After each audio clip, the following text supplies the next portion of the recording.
welcome to my channel. I am Carly. For those of you who have been here and are longtime friends, welcome back. Anyone who is new, welcome to this space.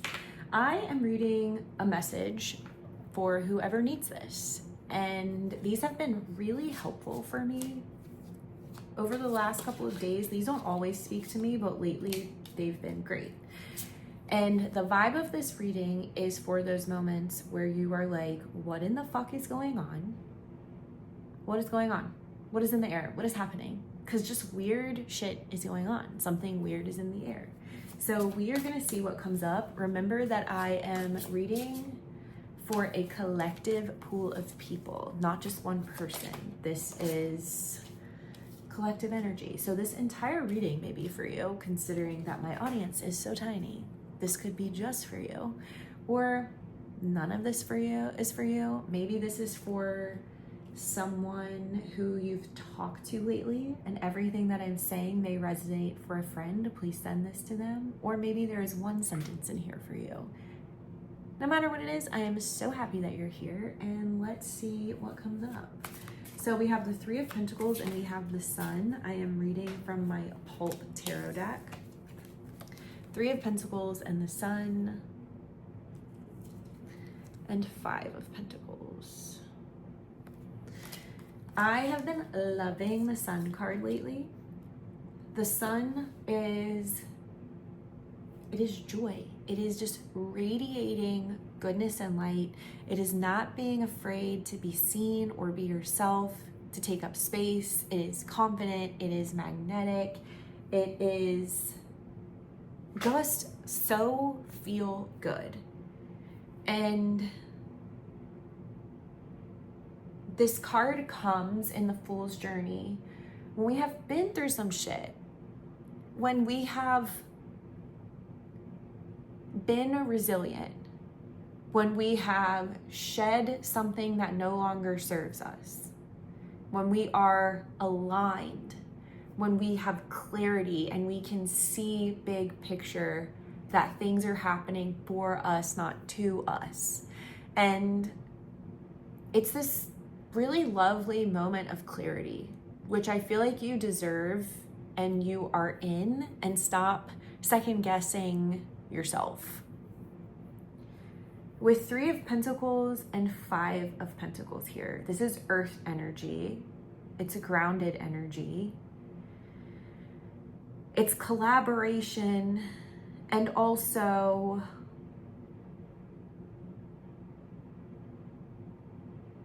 self-trust. I'm feeling self-trust. And just because something doesn't work out for you or you don't belong somewhere doesn't mean that there isn't a place for you. And I'm getting this, it's like, stop doubting who you are. Stop thinking that changing yourself will fix a particular situation. Maybe you just belong somewhere different. I also feel like Five of Pentacles tends to be a mindset of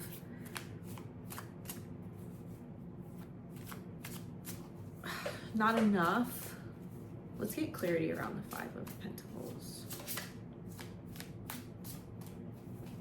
Not feeling like you have enough, not feeling like you are enough.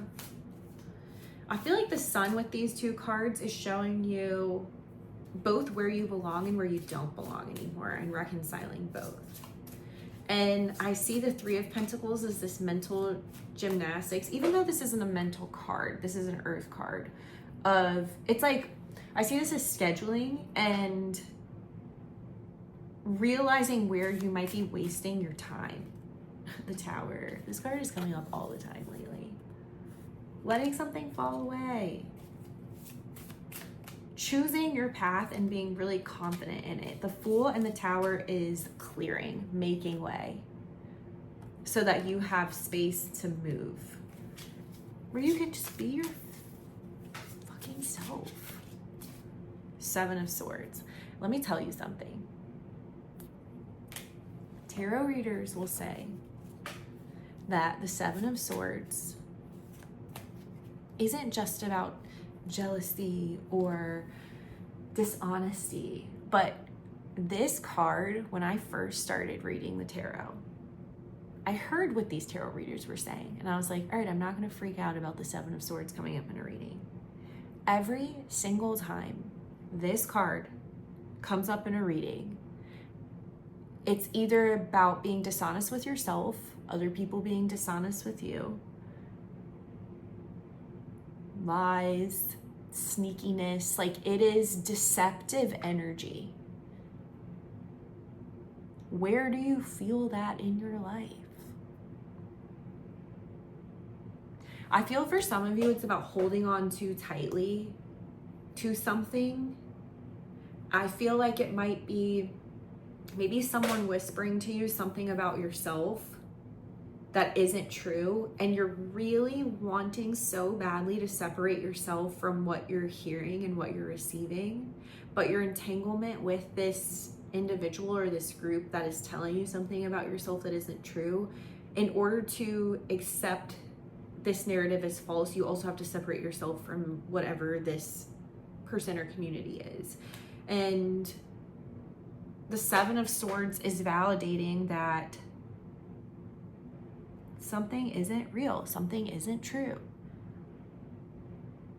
And I feel like that's the Tower moment, is allowing yourself to be separated from whatever this is so that you can be the Fool and you can be the Sun and you can just have this new beginning. And I feel this Three of Pentacles here as something really fun, like playing with other people, having fun with other people, creating something with other people who you actually enjoy being around, who don't feel like so much work, who don't feel exhausting. Ace of Swords. I like this after the Seven of Swords is pulled, because this is clarity and a new way of thinking. And I feel like this is a new way of perceiving who you are. I see you perceiving yourself in the Sun, in this moment of clarity. And I feel like the Tower and the Fool and the Seven of Swords, I feel like it's something that's already happened and you are actually in this Sun energy, just having this moment of doubt, because that happens, especially when we make a big choice and we're on the other side and things have settled and we're feeling confident, but you're still in this new chapter and things haven't quite established themselves yet. You're in the clarity phase. You're in the phase where everything is new and you're excited, but since it's kind of slowed down and we're just starting to build, self-doubt's creeping in because maybe things aren't happening as quickly as you wanted them to. So you're like, oh my God, were these people right about me? Was this person right about me? Should I have stayed at that job? Should I have stayed in this relationship? And none of that feels true. That is Seven of Swords energy creeping into your mental realm. We have the Strength at the bottom, or we did have the Strength. I shuffled them again. We have Strength, we have Two of Wands, Strength is somewhere in here. And I feel, and the Hanged Man, and Four of Cups. I like this. The Hanged Man, I love when he comes up because it's permission to chill the fuck out, honestly. And the Hanged Man comes after it's a point where it's okay to be still and kind of observe what's happening around you. Give yourself a moment to like take in where you're at so that when you are able to move, you know where you want to go. You're not like floundering or moving too quickly. You are really confident in the direction that you are going to move. But in this Hanged Man space, we're really working on our optimism and imagination. And instead of thinking about everything that you don't have right now, think about all the possibilities, best case scenario, and all that you do have, and maybe all that you're free of. I did not finish, the Earth, Wind, and Fire documentary on HBO. And they were talking about how the lead singer would write every day about the life he wanted. And I've been practicing that in the morning and in the evening, or when I get really full of self-doubt or overwhelmed, I'm like, no, this is what I'm working towards. This is why I'm here. This is what feels so good for me. And just pouring energy into the goodness and the gratitude. And that's how I feel for you. You were in this moment of clarity. Don't let yourself be filled with doubt. In the stillness, find the strength to stay optimistic, because you are in a good place. I see you on this fence, and one side is the sunshine and this joy and the life that, like, you're in full energy of anything is possible. So stay with that enthusiasm and that lightness of being. If you want to work with these energies in your own practice, pull out the Fool and pull out the Sun. Read about them, write about them, see how it feels, see what comes up for you, see how you can utilize these two cards in your day today. I also have my chakra energy cards here, so I'm going to pull a card from here and the pocket animal deck, and we're going to see what comes up.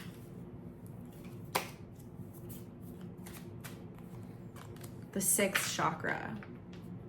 I pay careful attention to the guidance of the creative force for the planning of my life. Maybe work with a 6th chakra practice. Yogi Gems on YouTube is my favorite Kundalini teacher on the internet, and she 100% has an Ajna, third eye chakra practice on her YouTube channel. Oops, sorry.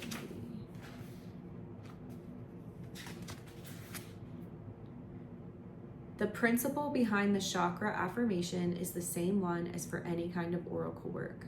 You state a clear question and ask for wisdom and to receive answers. Let's see.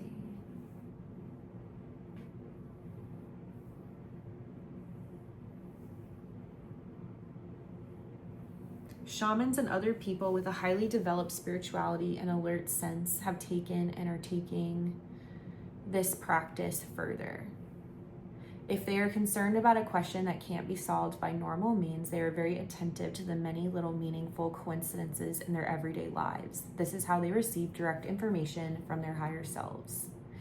This feels a lot like a prayer practice and asking for guidance and seeing what comes up. Anytime that you ask, you will receive. You just have to be open. And don't forget, when we're doing this kind of work, we're not giving, even with the cards, I am not looking to these to answer questions for me. I like to use these as a self-study tool, and they give me a really cool lens of symbols and archetypes to view life through. And I think it's so much fun.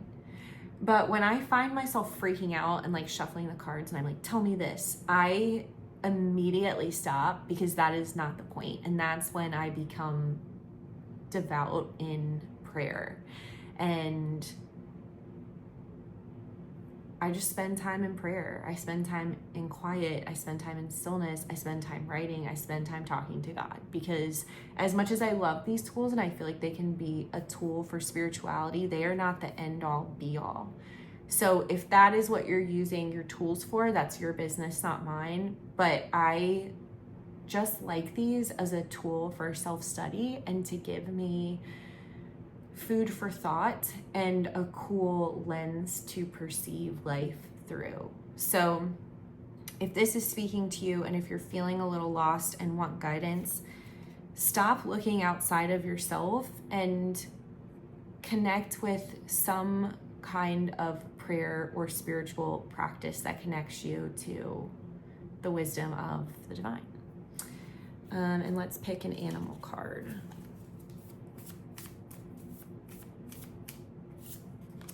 The raccoon.